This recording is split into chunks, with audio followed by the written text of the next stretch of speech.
A word in season to the weary. Daily meditations from the ministry of Brother Bakht Singh, November 4. And it shall be holy unto me, for I the Lord am holy. Leviticus 20th chapter 26th verse. We are so weak that we need God's grace every moment and in every situation. We fail Him and grieve Him many times a day, but God is very gracious. In His grace, He forgives us and lifts us up every time. If we are not given a cup of tea in time, we lose our temper and get angry. We easily take pride in what we are, what we give, and what we can do. We can be delivered from all these weaknesses and transformed fully and finally into God's image and into His glory and beauty by the grace of God alone. Whatever blessing we receive is entirely by His grace. So on no account should we take pride in ourselves. We are only worms before God. Yet He has lifted us up from our low estate and given us a place of honor.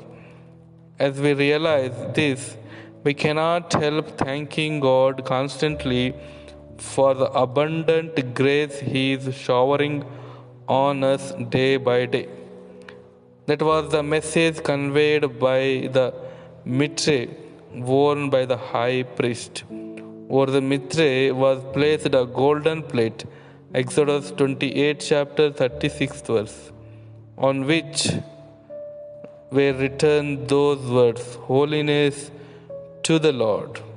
This should be our daily motto, to keep us holy to the Lord. Our God is a holy God. He is a consuming fire. Hebrews 12 chapter 29th verse.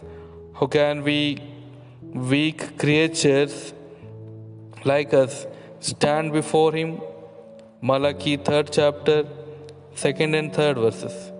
He wants us to be partakers of His holiness and to become like pure shining gold. For this purpose, He has to chastise us constantly. Hebrews 12 chapter 10 and 11th verse. These chastisements are to us like many refining fires. When the work of refining has been completed, we shall show forth His holiness not only upon this earth but in heaven also, and that forever and ever. Thus, finally, we shall be made partaker of God's glory and God's beauty, and be filled with God's fullness.